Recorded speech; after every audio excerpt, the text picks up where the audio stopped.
Alright, hey guys, so I didn't actually have any plans to make a video like this, but lo and behold, my parents visited in town yesterday and they had the idea to go to Costco, especially because I'll be home alone for 2 weeks. They need me to watch over their house, plus I'll be home alone at my place since my roommates are going to be gone. So decided to take this opportunity to do a little Costco haul for you guys. Especially bulk foods like this are really good, especially when you're trying to stick to your plan. You get a lot of the same stuff, forces you to stick to the same staples all in all, so that you don't really divert off plan or have to force yourself to go get takeout, things like that. So everything I have here is on display, but I'll go and take a closer look for you guys in a sec. So here we're going to start from left to right here. So first things first, good old pineapple. Who doesn't love pineapple? Let me know if you don't like pineapple and why, if that's the case for you. And right next to that here, I got a nice big bag of organic riced cauliflower. If you've ever used this before, it's a good rice replacement. Or another way I like to use it is to mix it with rice or another type of grain, you could say. For example, here I also have quinoa, so I can do, for example, 50 blend quinoa and cauliflower rice to bump up the volume. That's something I do in the past. If not, consume it alone. That's another great option if you want a very low calorie replacement for rice, pasta, things like that. And then moving on here, this was one of the most exciting things I got to see today. Carbonate bread here. So this is actually a keto bread, basically. It's got 9 grams of carbs, but there's only 1 net gram per slice. I think that's how it works, at least. I could be wrong. Because basically the premise is the fiber is an indigestible carb. You see there's 8 grams there of fiber. That's what makes up the carbs in this bread. So you're basically only getting 1 true gram of carb per slice here. And this is just a nice way to get some lower calorie sandwiches in. So there's 2 loaves of that.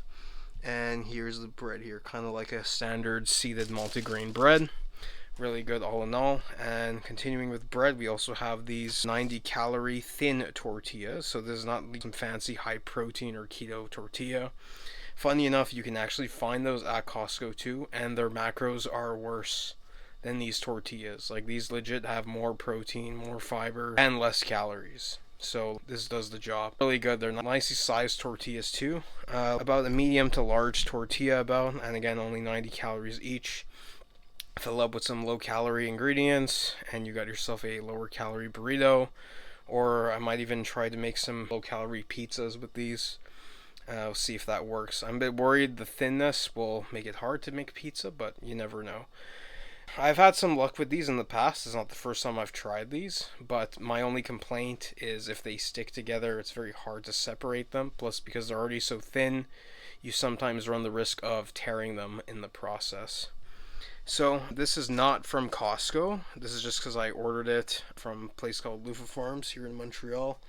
This is seitan. So seitan is one of those things you have to make yourself, or if you're lucky, you can find it pre-made. The most commonly pre-made one here is called Gusta, or at least that's the brand that makes it, but I find it's very high in fats. So not the best as far as macros go. It's always the problem with mock meats. They're usually high in fats. So generally want to avoid them, but this brand in particular, from Issu Vegan in French as they say it, this one here, as you can see, for 55 grams, 100 calories, 14 grams of protein. So very good macros on these. You have half of this roast, you pretty much got yourself 52 grams of protein. So really good. And moving on, here we have some rolled oats, organic rolled oats. Oats are oats pretty much. Nothing special to say about those. I really love oats. I can even eat them plain with just a little bit of salt. I really love oats. Plus, it's not the quick oats, so not the mushy oats. These are the ones that have some nice texture to them. Also got 2 big tubs of red pepper hummus. I don't know if I'll be able to eat these all by myself. It's more so like a bit of a condiment, but fun thing to have in your diet nonetheless. I do really love hummus too. You can have it with veggies too for a lower calorie snack. Also on snacks, we got these midday squares here. I really love these. Good fiber, a little bit of protein there. Still a bit higher on the calories, but a nice little treat to have if you're craving a dessert, piece of fudge, something like that. Really love those. And we got some tomato basil sauce here from Stefano. Really love that, and I'll probably try to make some pizzas with that. I was hoping to find some red lentil pasta at the store today, but I didn't find any, and that was the main reason I wanted to get tomato sauce. But I'll probably just have to go get lentil pasta from a different store. That's all good. And then I got 8 cans of these chickpeas. Really love chickpeas. I had them the other day for the first time in months for whatever reason, and I forgot how good they were, and now I just really wanted some chickpeas. Plus a nice way to bulk up some protein and carbs into your meals. Not the main source of protein, but nice little extra kick nonetheless. Now moving to the right side here. Nice big bag of sweet potatoes. I really love sweet potatoes. I'll either cube them, we can make wedges, or even roast them whole, but I usually prefer wedges or cubes. Made in the air fryer. Nice delicious thing to have, nice carb source. Then we got some extra firm tofu here, 4 blocks of that. So that should keep me going for a while. I use about half a block at a time roughly, a little less. I usually use 200 grams in a serving. The macros on tofu always vary depending on the brand you use, so we'll see how this compares to the one I usually use. We also got some blueberries over here, nice big box of blueberries, one of my favorite berries aside from strawberries. But blueberries are usually on the more expensive end, so as far as Costco goes, I wanted to get some of those for a change. Here we got these zesty radish microgreens. I was going to get some salad greens, but I saw these instead, so I figured why not get a nice box of these. I'll probably even throw some of these in the sandwich in a sec. I have a meal to get after this. But kind of like a salad green, and you can also do lots of different things with them. Use them like an herb even. Just really tasty all in all. I do love microgreens. And here we got some edamame. So these are the shelled ones. They have the potted version you can also get. But I figured I'm going to use a small amount at a time as a secondary protein in the dish. So I'm not going to go through the trouble of getting the pods by themselves. Get some shelled ones, use the amount I need at a time. Of course, the only pain is these freeze together and then you have to smash them apart. But that's just the sacrifice you make. I also have some more seitan here, another flavor too. This is their sort of chipotle spicy flavor. The other one is more just like a plainer one. It's called le costaud des Laurentides, which Laurentides just means the Laurentians, kind of up north in the mountains. I don't quite know what the flavor is of that. I don't know how to really describe it. It's very plain flavor, but I really like it nonetheless. Good with the sauce. Beyond Burgers. So these are the 8-pack versions you can get from Costco.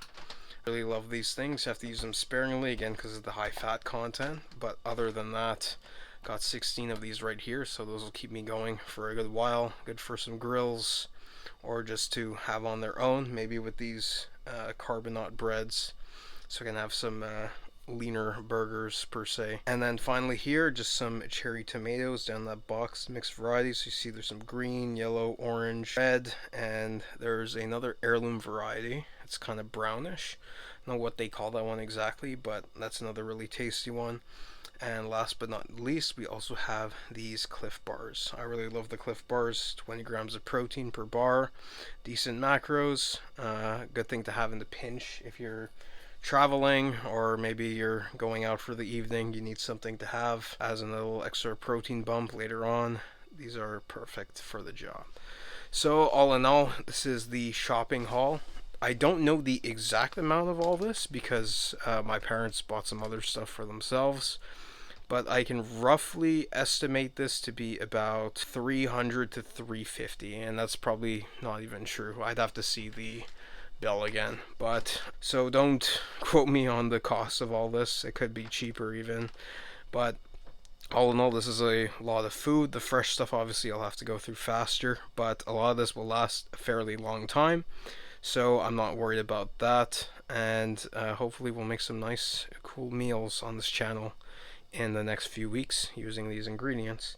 But anyway, that's been the video. I hope you guys liked it. Leave a like down below. Please consider subscribing to this channel and comment something to keep the algorithm going. Appreciate you guys. See you in the next video.